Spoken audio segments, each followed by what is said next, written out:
Hai semua, kenalin nama saya Riri Amanda Pratiwi. Saat ini saya merupakan salah satu peserta latsar dari Kementerian Pendidikan RI untuk pengadaan CPNS 2023. Nah, video ini saya muat sebagai salah satu tugas dari kelas online Agenda 1 terkait dengan informasi wawasan kebangsaan, isu-isu kontemporer, dan bela negara. Nah, hari ketiga ini, hal yang saya pelajari terkait dengan isu kontemporer di lingkungan kerja. Nah, dari hasil diskusi yang saya pelajari, baik itu online ataupun kelas online secara mandiri atau di mentori dengan coach, ternyata isu-isu kontemporer itu sesederhana isu yang memang kita anggap dia itu penting dan kita memiliki solusi yang efektif dan efisien untuk mengatasi isu tersebut. Nah, ada 3 isu dari penugasan sebelumnya yang saya angkat terkait pertama dengan isu pertama penyalahgunaan AI di mahasiswa. Kemudian isu yang kedua kasus bullying yang terjadi di antar mahasiswa. Isu ketiga yang saya angkat itu adalah peningkatan kasus depresi pada mahasiswa. Isu ini saya pilih yang memang saya rasa sangat dekat nih terjadi di lingkungan kerja saya.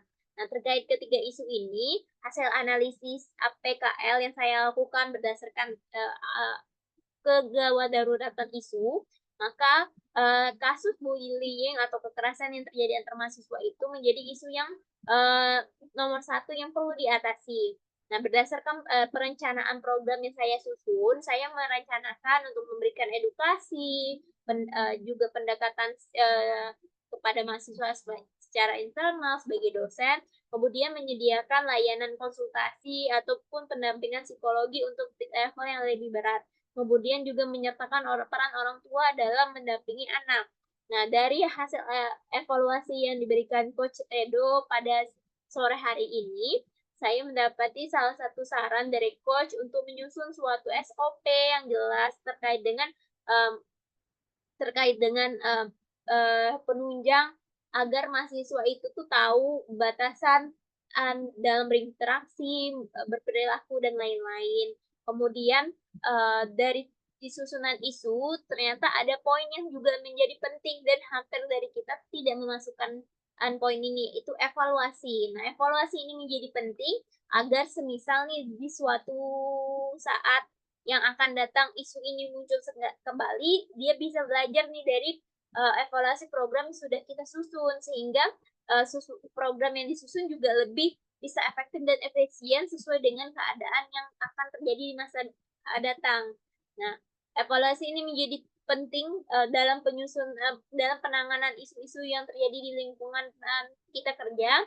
Maka dari itu kita harus bisa mengkoreksi nih, apakah program yang sudah kita canangkan untuk mengatasi isu itu sudah efektif atau efisien dan apa yang perlu dibenahi di kemudian hari, sehingga nanti jika ada ada CPNS berikutnya mungkin dia ingin mengangkat isu yang sama, dia bisa belajar dari isu yang sudah kita susun di tahun sebelumnya.